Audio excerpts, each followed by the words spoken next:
Assalamualaikum warahmatullahi wabarakatuh. Hai, apa khabar semua? Saya harap anda semua berada dalam kesihatan yang baik, emosi yang baik, supaya kita sama-sama dapat mendengar cerita pengalaman haji saya sebagai orang yang bermastautin di dalam Kota Mekah Al-Mukarramah. Hari ini insya-Allah kita akan sambung untuk episod yang ketiga. Sebelum tu saya nak menjawab satu soalan yang agak common yang ditanyakan di dalam video saya dalam episod pertama dan kedua. Soalan itu adalah bagaimanakah kami penduduk di dalam Kota Mekah ini bermiqat haji. Maksud dia di manakah kami orang yang duduk di dalam Kota Mekah ini berniat haji. Okey, untuk orang-orang macam kami ni, niat haji boleh dilafazkan di rumah sahaja. Berbeza dengan niat umrah. Kalau umrah kami kena keluar ke Tanah Halal. Biasanya kami akan pergi ke Masjid Siti Aisyah lah di Tanaim untuk berniat umrah. Kalau haji, Alhamdulillah boleh lafaz niat di rumah sahaja. Okey, jom sambung. Kalau semalam saya cakap daripada masa dekat Muzdalifah tu, kita dah berehat dekat situ, kita dah kepenatan ke manakah arah tuju saya selepas mabit di Muzdalifah. Sama ada saya terus melontar di Jamrat di Mina ataupun saya ke Masjidil Haram untuk tawaf dan sa'i dulu. Okay, ada yang dah start teka-teka, ada yang betul.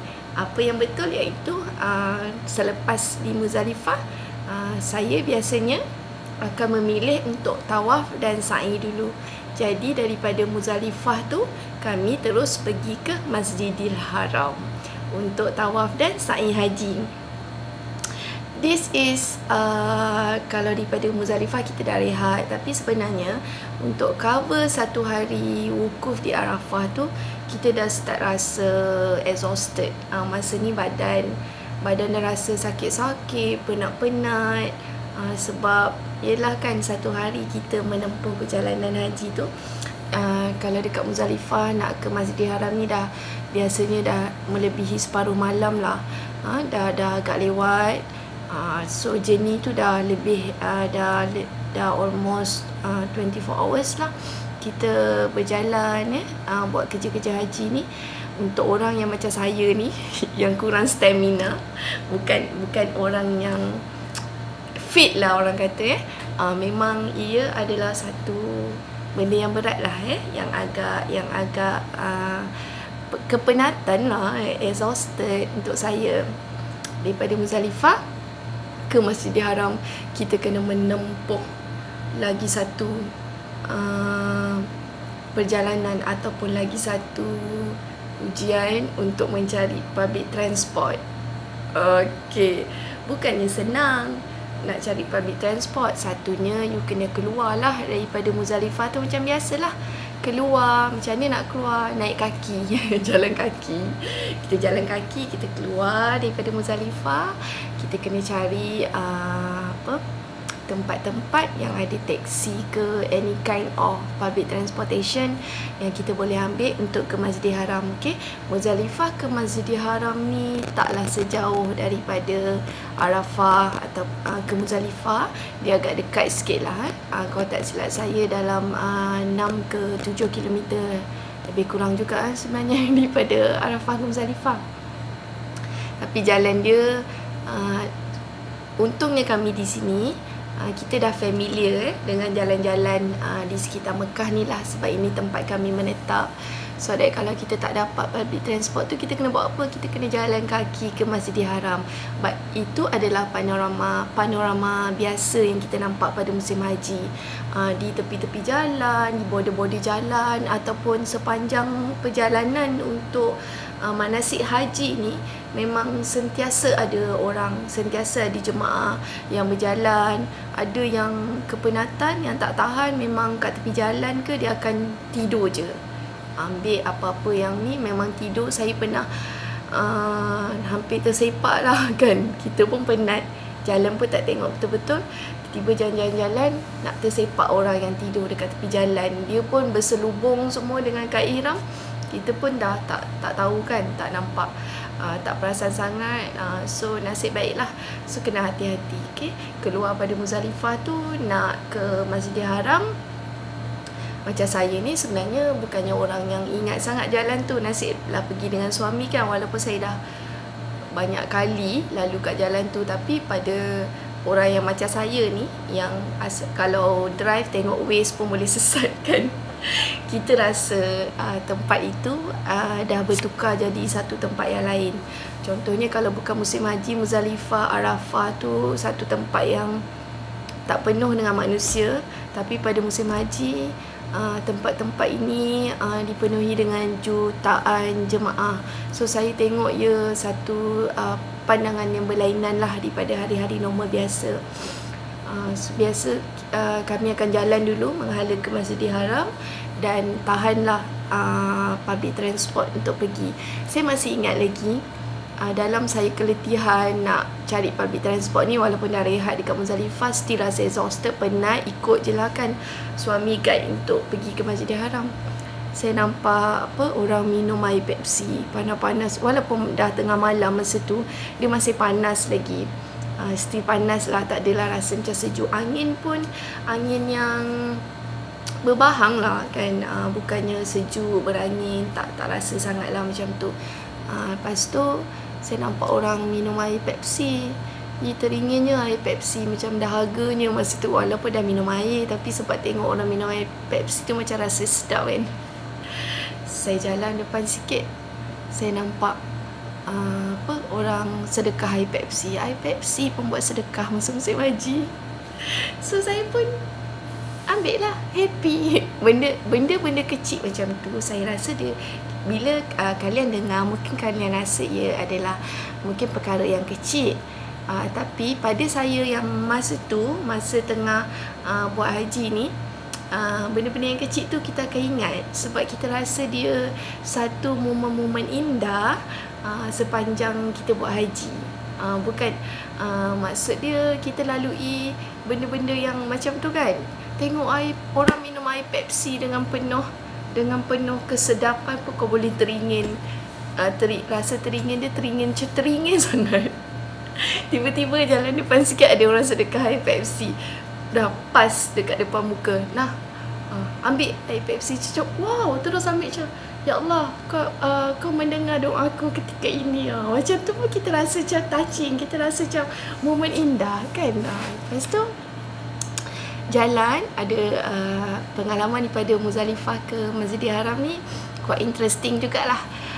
Pada masa haji pertama, haji kedua, ketiga tu kami naik transportation yang GMC buruk, GMC lama tu dia buat memang buruk lah, memang panas.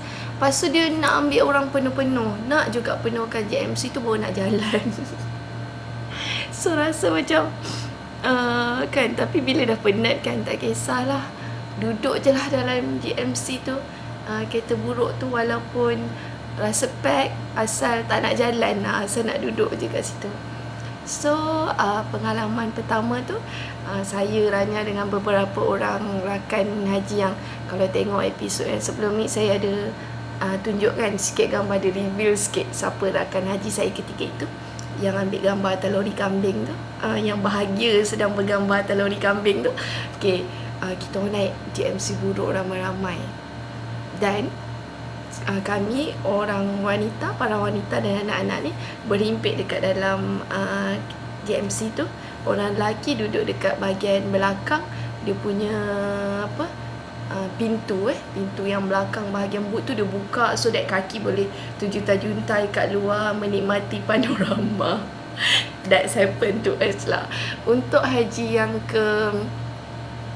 yang ketiga yang saya dengan suami je buat ni, yang tak bawa anak tu, itu kan saya dah cakapkan dia macam lagi hebat ujian dia. Ujian nak ke Masjidil Haram ni pun hebat juga. Naik satu kenderaan ni panas. Saya rasa mungkin GMC atau van lama lah yang dibuat. Saya naik adalah few 2-3 orang lain. Biasalah kalau tak penuh, selagi tak penuh tak jalan.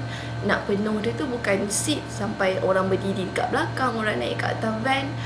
dekat atas bumbung dah penuh, baru itu consider penuh, baru jalan.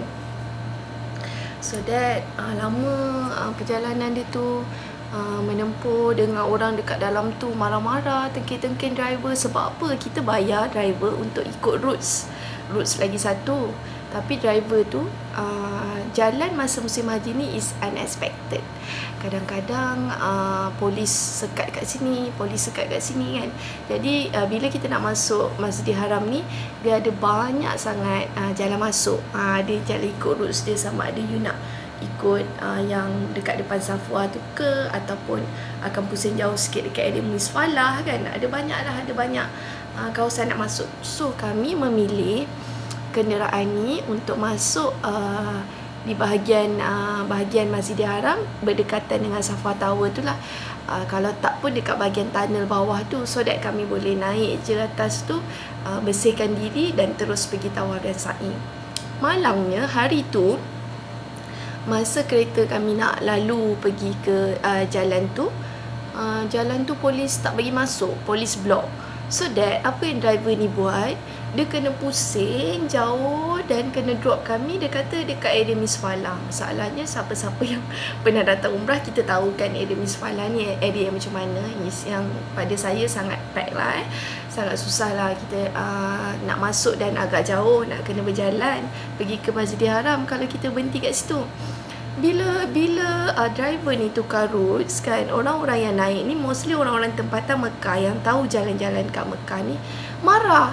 Ada orang Arab tu dia marah, dia kata kenapa nak tukar kan, janganlah tukar, kita orang nak juga masuk ikut situ. Lepas tu driver tu bagi tahu polis tak bagi masuk, tak puas hati juga, nak juga ikut situ. Jadi dia bergaduh. Saya ni macam I don't care macam it's not like I don't care, tapi sebab dalam keadaan kita dah penat, kita tak nak dengar benda-benda yang macam tu, so that kita redha. Saya punya konsep dengan suami, we just tawakal lah kat mana Allah nak letak kita. Kalau jauh kita kena jalan, kita jalan. So that lepas gaduh, driver pun gaduh, penumpang pun gaduh, saya dekat tengah-tengah macam ni, ni kat belah sini, ni driver kat depan cross saya punya ni, gaduh kan, cakap Arab, gaduh penumpang. Sampai juga, yang bergaduh tu dia berhenti, driver berhentikan kat tengah jalan. Driver kata, okey, nak ambil balik duit kau, turun. So dia pun ambil balik duit dia pun turun lah, pergi jalan ataupun cari transport lain lah. Lepas tu diberhentikan kami dekat kawasan Misfalah, agak jauh sebab masa tu polis dah start, mungkin dah agak lambat sebab dah hampir waktu subuh. Hari Raya Aidiladha itu dah 10 Zulhijjah. So dah hari raya, dah orang dah nak sambut Hari Raya Aidiladha. Kami ni tengah busuk-busuk lagi, baru tengah dalam tempoh berjihad lagi. So kita pun jalan lah, terpaksa lah jalan. Dah berhenti dekat Misfalah tu. Kisah dia, masa tu saya dengan suami letak baju bersih kan. Kita nak tawaf dengan sa'i, takkan nak pakai baju yang comot daripada pagi tu. Jadi kami ni parking kereta dekat Safwa Tower, sebab pagi-pagi kan ambil bas nak pergi Arafah tu dekat Masjidil Haram. So kita just park our car dekat around that. So kita simpan baju bersih kita kat kereta, sebab kita tak nak bawa berat-berat lah masa wukuf dengan dekat Muzdalifah tu. Jadi terpaksa juga berjalan jauh daripada Misfalah. Kawasan Misfalah tu agak jauh, bukan yang berhenti dekat hotel yang dekat dengan Masjidil Haram tu, tak. Jauh juga kami berjalan, penat-penat masa tu. Lagi saya ingat mungkin ada lagi 2 jam sebelum waktu subuh masuk. Dan kami masih lagi belum masuk ke dalam Masjidil Haram untuk start tawaf. Okay? So kita jalan, terpaksa juga jalan, pergi dekat kereta, suami ambilkan ihram yang bersih, saya ambil baju lain, abaya lain. Kita pergi workshop, tukar baju, kemudian tawaf dan sa'i. Okey, di saat jemaah-jemaah lain pergi ke Mina untuk melontar, kami sudah berada di Masjidil Haram untuk tawaf dan sa'i. Okey, kalau kita tengok suasana di Masjidil Haram ketika itu, biasanya ada jemaah-jemaah tempatan lah macam kami ni yang melakukan tawaf dan sa'i haji ketika itu. Sebab mostly jemaah-jemaah dia akan pergi melontar di Mina dulu. So kami pilih untuk bertahallul awal selepas sa'i.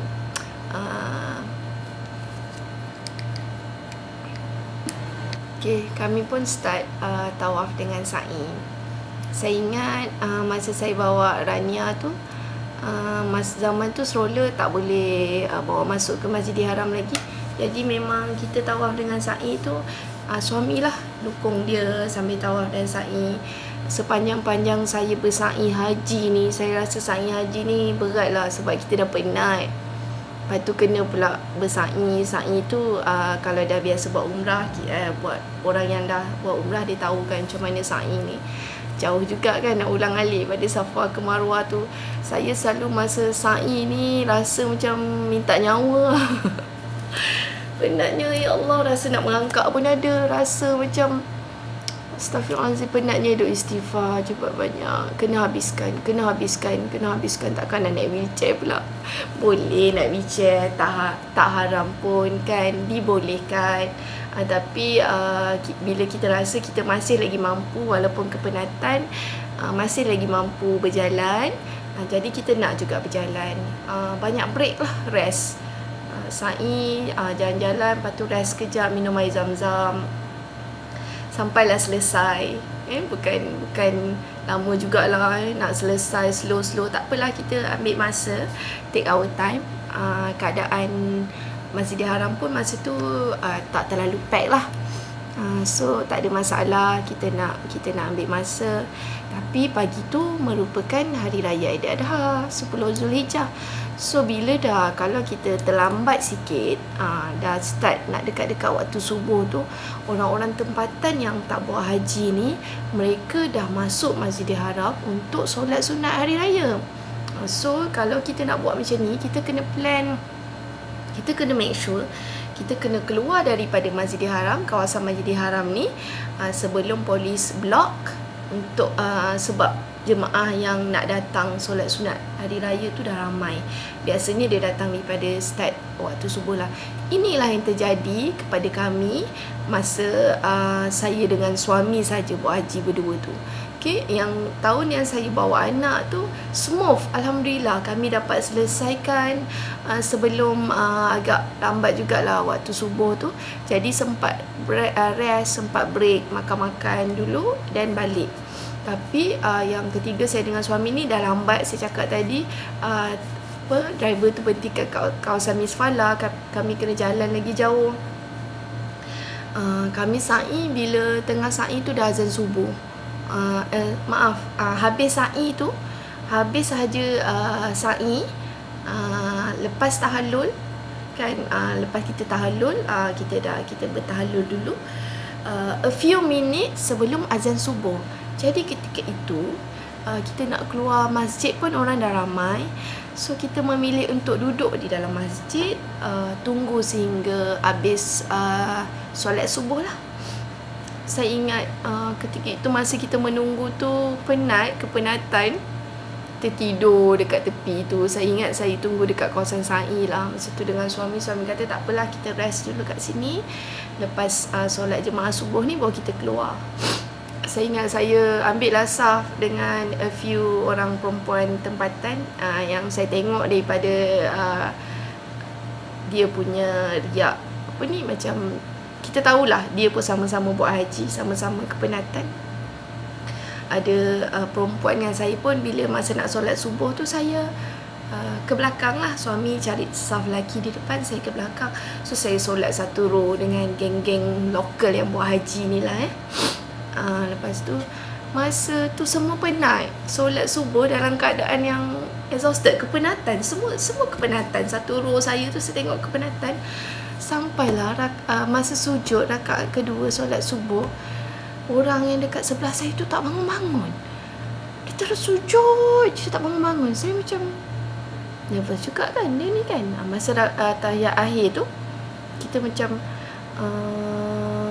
betul ke dia ni pengsan ke, meninggal ke, na'udzubillah. Saya macam jadi macam okey ke tak dia ni. Selepas tu terus sujud je, tak bangun terus. Yang family ataupun kawan dekat sebelah-sebelah dia tu bangun. Elok je dia duduk senyap je kat situ. Lepas tu lepas dah habis salam tu, kawan dia tolak dia. Tolak dia. Dia terbaring, dia terkejut. Rupanya tertidur terus tak bangun. Rupanya masa sujud tu, dia terus tak sedar, dia terus tidur kan. Penat kan nak cakap penat tu. Nak cerita masa penat tu, dia terus tidur, terus tak bangun. Sampailah kawan dia kejut. Jadi kami semua kat sebelah-sebelah dia ni, family dia atau kawan dia, termasuk saya, gelakkan dia. Dia cakap lah agak gelak. Lepas tu dia pun gelak dan bangun dan solat subuh semula. Itulah peristiwa lucunya masa haji ni lah. Jadi saya rasa macam kalau masa sa'i haji tu kan, tawaf tu okey lagi lah. Kita rasa okey lah. Kawasan tu pun biasanya taklah ramai sangat orang. Kawasan nak tawaf tu. Masa sa'i tu saya rasa macam kadang-kadang tu bila teringat balik rasa macam slot. Tahu tak slot? Haiwan yang lambat tu. Nak habiskan sa'i lah. It's not easy. Ada 1 tahun tu adalah a few years yang suami saya buat haji. Masa anak saya kecil-kecil saya tak buat haji lah. Biasanya sama ada saya di Malaysia ataupun saya dekat sini, tapi saya tak buat haji lah. Kalau anak saya masih baby kan, suami saya kalau dia buat haji seorang, dia lagi ekstrim lah. Sebab saya tak ada. Pernah satu hari ni dia buat haji dengan geng-geng bujang. Bukan bujang tak kahwin, maksudnya geng-geng yang tak bawa wife. Dia buat haji, dia daripada Muzdalifah pergi melontar dulu. Dah pergi melontar, jalan kaki pula pergi Masjidil Haram buat tawaf dengan sa'i. Itu memang saya rasa yang paling ekstrim haji yang kalau kita kata cowboy ataupun backpackers ni, orang-orang yang betul-betul strong will, orang-orang yang kuat, boleh buat macam tu lah. Suami punya pengalaman, dia pernah buat macam tu. Dia kata memang penat, dia pun penat kan. Orang lelaki yang macam tu saya tak pernah lagi. Saya memang biasa pergi tawaf dengan sa'i dululah. Kemudian lepas kita dah selesai tawaf dengan sa'i tu, kita pergi mana? Kalau orang-orang jemaah, dia ada kemah, boleh balik dan tidur. Kami pergi mana? Kami balik rumah, rehat. Alhamdulillah, akhirnya selepas 1 hari, daripada kita wukuf, pergi Muzdalifah, pergi tawaf dan sa'i, akhirnya kita dapat balik rumah, membersihkan diri dan berehat. Itulah di antara saya rasa kelebihan dapat menetap dalam Mekah ni. Kita dapat balik rumah sekejap dalam masa kita tengah mengerjakan ibadah haji tu. Kita dapat on off, balik rumah sekejap, rehat. Kita betul-betul dapat full rest dekat rumah. Mandi kan dekat rumah sendiri, toilet sendiri, so that boleh bersihkan diri, mandi, tidur, rehat betul-betul. Dan esoknya biasanya selepas waktu Zuhur, kami akan mula bergerak ke Mina untuk melontar dan mabit di Mina. Untuk melontar di Jamrat dan juga mabit di Mina. Okay. This is ini saya terpaksa sambung dalam episod yang seterusnya sebab dia agak panjang, agak thrill, agak challenging untuk bergerak. Sebabnya bukan mudah kita daripada luar nak masuk ke Mina dengan kereta persendirian ni. So ada banyaklah beberapa ujian yang kami tempuhi sepanjang mabit dan juga melontar tu. Saya sambung dalam episod yang keempat. InsyaAllah saya cuba sambung. Okey, setakat ini dulu. Terima kasih sekali lagi kerana menonton semua video-video saya. Jangan lupa kalau ada yang mungkin yang baru tengok episod ketiga ni, tengok dulu episod pertama dan kedua, kemudian baru tengok episod ketiga dan tunggulah episod yang keempat. Okey, terima kasih kepada semua. InsyaAllah kita jumpa lagi dalam episod keempat. Sekian, Assalamualaikum warahmatullahi wabarakatuh.